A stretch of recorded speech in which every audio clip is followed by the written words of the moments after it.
ಕೌನ್ಸಿಲರ್ಗಳ ಮಧ್ಯೆ ಕುಳಿತು ಪ್ರಶ್ನೆ ಕೇಳಿದ ನಿರ್ಗಮಿತ ಅಧ್ಯಕ್ಷರು, ಅಭಿವೃದ್ಧಿ ಬಗ್ಗೆ ಸ್ವತಃ ಅಪಸ್ವರವೆತ್ತಿದ ಸದಸ್ಯರು, ಎಲ್ಲವನ್ನೂ ಸಮಾಧಾನದಿಂದ ಆಲಿಸಿ ಸಮಸ್ಯೆಗೆ ಪರಿಹಾರ ಸೂಚಿಸಿದ ಜಿಲ್ಲಾಧಿಕಾರಿಗಳು, ವೇದಿಕೆ ಮೇಲಿದ್ದ ಡಿಸಿ ಸಮೀಪವೇ ಕುಳಿತು ತಮ್ಮ ವಿರುದ್ಧದ ಆರೋಪ, ಅಭಿವೃದ್ಧಿ ಹಿನ್ನಡೆಗಳ ಬಗ್ಗೆ ಟೀಕೆಗಳನ್ನು ಕೇಳಿದ ಪೌರಾಯುಕ್ತರು. ಇದು ಶುಕ್ರವಾರ ನಡೆದ ನಗರಸಭಾ ಸಾಮಾನ್ಯ ಕಲಾಪದಲ್ಲಿ ಕಂಡುಬಂದ ವಿದ್ಯಮಾನ. ಕೆಲವು ರಸ್ತೆಗಳನ್ನು ನಗರೋತ್ಥಾನದಲ್ಲಿ ದುರಸ್ತಿಪಡಿಸಲಾಗಿದ್ದು, ಅದೇ ಗುತ್ತಿಗೆದಾರ 2 ವರ್ಷ ನಿರ್ವಹಣೆ ಮಾಡಬೇಕಿದೆ ಎಂದು ಆಮೀನ್ ಮೌಸಿನ್ ಹೇಳಿದರು. ನಗರದ ಎಲ್ಲ ಕಡೆ ದುರಸ್ತಿ ಆಗಿಲ್ಲ ಎಂದು ಕೆಎಸ್ ರಮೇಶ್ ಗಮನ ಸೆಳೆದರು. ಕೆಲವೆಡೆ ಅರ್ಧ ಕೆಲಸ ಮಾಡಿ ಹೋಗಿದ್ದಾರೆ ಎಂದು ಉಮೇಶ್ ಸುಬ್ರಹ್ಮಣಿ ಮತ್ತು ಅನಿತಾ ಪೂವಯ್ಯ ಹೇಳಿದರು. ಹದಗೆಟ್ಟಿರುವ ರಸ್ತೆಗಳ ದುರಸ್ತಿಗೆ ಹಣ ಸಾಕಾಗುತ್ತಿಲ್ಲ ಎಂದು ಮನ್ಸೂರ್ ಗಮನ ಸೆಳೆದಾಗ, ನಗರಸಭಾ ನಿಧಿಯಿಂದ ಬಳಸಿಕೊಳ್ಳಿ ಎಂದು ಡಿಸಿ ಮರುತ್ತರ ನೀಡಿದರು. ಎಲ್ಲೆಡೆ ಕಳಪೆ ಕಾಮಗಾರಿ ನಡೆದಿದೆ ಎಂಬುದು ಆಮೀನ್ ಮೌಸಿನ್ ಆರೋಪ. ಇದಕ್ಕೆ ಕಾಮಗಾರಿ ವೇಳೆ ನೀವೇ ಗಮನ ಹರಿಸಬೇಕಿತ್ತು ಎಂಬುದು ಜಿಲ್ಲಾಧಿಕಾರಿ ಉತ್ತರ. ಕ್ವಾಲಿಟಿ ಆಫ್ ವರ್ಕ್ ಮಾಡಬೇಕು ಸರ್. ಇಲ್ಲಿ ಕ್ವಾಲಿಟಿ ಹೇಳುವಂಥದ್ದು ಅದಕ್ಕೆ ಅರ್ಥನೇ ಇಲ್ಲ ನಗರಸಭೆಯಲ್ಲಿ. ನೋಡಿ, 3 ಸತಿ ಮಾಡಿದವರು ಪುನಃ ಕಿತ್ತೋಗಿ ಬರ್ತಾರೆ. ಇಂಜಿನಿಯರ್ ಅವರು ಸ್ಪಾಟ್ ವಿಸಿಟ್ ಮಾಡಬೇಕು, ಕ್ವಾಲಿಟಿ ಚೆಕ್ ಮಾಡಬೇಕು. ಥರ್ಡ್ ಪಾರ್ಟಿ ಅವರು ಸುಮ್ಮನೆ ಅವ್ರ ಮನ್ಸು ಬಂದಾಗೆ ಇವತ್ತು ಕ್ವಾಲಿಟಿ ಕೊಟ್ಟು ಆಗಿಂದ ಆಗಿ ಕಿತ್ತೋಗ್ತಾ ಇದೆ ಸರ್. ತಾವುಗಳು ನೋಡ್ಬೇಕಾಗುತ್ತೆ ಅಂತ ವ್ಯಾಪ್ತಿಯಲ್ಲಿ ಕೆಲಸ ಇದು ಬೆಲೆ ಬಿಡಕ್ಕೆ ಇಡಬಾರ್ದು. ನಾನು ಹೇಳ್ತಾ ಇರೋದು ಸರ್, ನಾವು ಎಲ್ಲೆಲ್ಲ ಈಗ ನಮ್ಮ ರೋಡೆಲ್ಲ ಏನು ಕಿತ್ತೋಗಿಲ್ಲ. ಕಿತ್ತೋಗಿರೋದೆಲ್ಲ ಯಾರು ನೋಡಿಲ್ಲ, ಅವರು ರೋಡೆಲ್ಲ ಕಿತ್ತೋಗ್ಬಿಟ್ಟಿದೆ ಸರ್.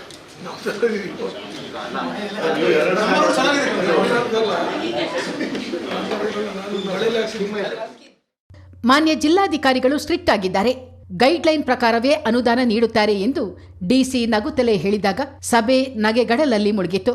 ಡಿಸಿಸಿ ಬ್ಯಾಂಕ್ನಿಂದ ರಾಜ್ಯ ಸೀಟುವರೆಗೆ ರಸ್ತೆಗೆ ಕಲ್ಲುಗಳನ್ನು ಬಳಸಿ ಸಮರ್ಪಕ ರಸ್ತೆ ಮಾಡೋಣ ಎಂದ ಡಿಸಿ ಈ ಬಗ್ಗೆ ಕ್ರಿಯಾ ಯೋಜನೆ ರೂಪಿಸುವಂತೆ ಅಧಿಕಾರಿಗಳಿಗೆ ಸೂಚಿಸಿದರು. ನಗರ ಅದು ವ್ಯಾಪ್ತಿಯಲ್ಲಿ ಸೊ ಅದು ನೋಡ್ಲಿಕ್ಕೆ ಮತ್ತೆ ನಡ್ಕೊಂಡು ಹೋಗಕ್ಕೆ ಚೆನ್ನಾಗಿರ್ತದೆ. ಮತ್ತೆ ಆವಾಗ ಟೆಂಪ್ರರಿ ಶಾಪ್ ಆಗಲಿ ಯಾವ್ದಾದ್ರು ಹಾಳು ಮಾಡೋಕ್ಕೆ ಆಗಲ್ಲ. ಅದರಲ್ಲಿ ಬೈ ಚಾನ್ಸು ಯಾರು ಒಂದು ಕಾಬಲ್ ಸ್ಟೋನ್ ಹೋಗ್ಬಿಟ್ಟಿದೆ ಅಂದರೆ 81 mm by 81 mm ವಾಪಸ್ ಆಗ್ಬಹುದು. ರೀಫಿಕ್ಸ್ ಮಾಡ್ಬೋದು. ಇಟ್ ಇಸ್ ಲೈಕ್ ಇಂಟರ್ಲಾಕಿಂಗ್ ಇರ್ತದೆ, ಬಟ್ ಇಂಟರ್ಲಾಕಿಂಗ್ ಜಾಸ್ತಿ ಸ್ಟ್ರೆಂತ್ ಇರ್ತದೆ. ಇಂಟರ್ಲಾಕಿಂಗ್ ಏನಿರ್ತದೆ ಅಂತ ಸಿಮೆಂಟ್ ಬ್ಲಾಕ್ಸ್ ಇರೋದ್ರಿಂದ ಪ್ರೆಷರ್ ಜಾಸ್ತಿ ಆಗುತ್ತೆ ಅಂದರೆ ಅದು ಬ್ರೇಕ್ ಆಗುತ್ತೆ. ಈ ಮಧ್ಯೆ ಪುಟಾಣಿ ರೈಲನ್ನು ತಮಗೆ ವಹಿಸಿ ತೋಟಗಾರಿಕೆ ಇಲಾಖೆಯಿಂದ ನಗರಸಭೆಗೆ ವಹಿಸಿ ಎಂದು ಅನಿತಾ ಪೂವಯ್ಯ ಕೋರಿದರು. ಆದರೆ ರೈಲನ್ನು ಸುಸ್ಥಿತಿಗೆ ತರಬೇಕಾದರೆ 1 ಕೋಟಿ ನೀಡಲು ತಯಾರಿದ್ದೀರಾ ಎಂದು ಪ್ರಶ್ನಿಸಿದ ಜಿಲ್ಲಾಧಿಕಾರಿ, ತೋಟಗಾರಿಕಾ ಇಲಾಖೆಯಿಂದ ಹಿಂದಕ್ಕೆ ಪಡೆಯಲು ಕಾನೂನು ತೊಡಕುಗಳಿವೆ ಎಂದರು. ನೀವು ಮನಸ್ಸು ಮಾಡಿದರೆ ಸಾಧ್ಯವಾಗುತ್ತದೆ ಎಂದು ಸದಸ್ಯರು ಕೋರಿದರಾದರೂ ಪರಿಶೀಲನೆ ಮಾಡುವುದಾಗಿ ಡಿಸಿ ಹೇಳಿದರು. ನಗರದ ಪಾರ್ಕಿಂಗ್ ಸಮಸ್ಯೆಗೆ ಮಲ್ಟಿ ಸ್ಟೋರ್ ಪಾರ್ಕಿಂಗ್ ಸಿಸ್ಟಮ್ ಮಾಡಬೇಕು ಎಂದು ಅನಿತಾ ಪೂವಯ್ಯ ಹೇಳಿದಾಗ, ಮಾಡಬೇಕು ಅಲ್ಲ ಮಾಡಬೇಕಿತ್ತು ಎಂದು ಡಿಸಿ ಸಮಾಧಾನದಿಂದಲೇ ಚಾಟಿ ಬೀಸಿದರು. ಅಜೆಂಡಾ ವೈಸ್ ಹೋಗ್ಬೇಕು, ಮಲ್ಟಿ ಸ್ಟೋರಿ ಮಾಡಬೇಕಿತ್ತು. ನಾನು ಏನು ಹೇಳ್ತಾ ಇದ್ದೀನಿ, ಅಜೆಂಡಾ ವೈಸ್ ಹೋದ್ರೆ ಒಂದು ಕನ್ಕ್ಲೂಷನ್ ಸಿಗ್ತದೆ.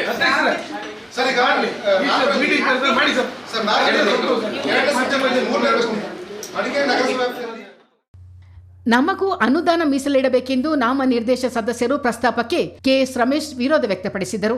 ಅವರು ಸಲಹೆ ಸೂಚನೆಗಳಷ್ಟೇ ನೀಡಬಹುದು, ಆದರೆ ಅನುದಾನ ಕೊಟ್ಟರೆ ಕೌನ್ಸಿಲರ್ ಮತ್ತು ಅವರ ಮಧ್ಯೆ ಕ್ಲಾಶ್ ಆಗುತ್ತದೆ ಎಂದು ಕೆಎಸ್ ರಮೇಶ್ ವಾದ ಮಂಡಿಸಿದರೆ ಡಿಸಿ ಒಪ್ಪಲಿಲ್ಲ.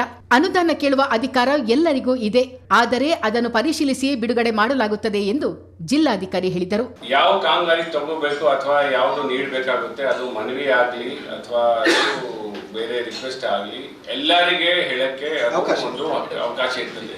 ಸಾರ್ವಜನಿಕ ನಾಗರಿಕರಿಗೆ ಇರ್ತದೆ, ಅವರಿಗೆ ಇರ್ತದೆ, ನನಗೆ ಇರ್ತದೆ, ಅವರಿಗೆ ಇರ್ತದೆ, ಅವರಿಗೆ ಇರ್ತದೆ, ಪತ್ರಕರ್ತರ ಮಿತ್ರ ಅವರಿಗೆ ಇರ್ತದೆ, ಎಲ್ಲರಿಗೆ ಇರ್ತದೆ. ಅವರೆಲ್ಲರೇ ಹೇಳ್ತಾರೆ, ಸಲಹೆಗಳು ಸೂಚನೆಗಳು ಕೊಡಕ್ಕೆ ಎಲ್ಲರಿಗೆ ಇರ್ತದೆ.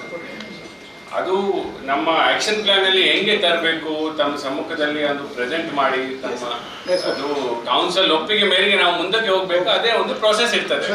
ಬಟ್ ಕಾಮಗಾರಿ ಅವರು ಕೊಡಕ್ಕೆ ಇದು ಬರಲ್ಲ ಅಂತ ಹೇಳಕ್ಕೆ ಬರಲ್ಲ. ಅವ್ರಿಗೆ ಕೊಡ್ಬೋದು, ಎಲ್ಲರೂ ಕೊಡ್ಬೋದು. ಮತ್ತೆ ಕ್ರಾಸ್ ವಾರ್ಡ್ ಕೂಡ ಕೊಡ್ಬೋದು.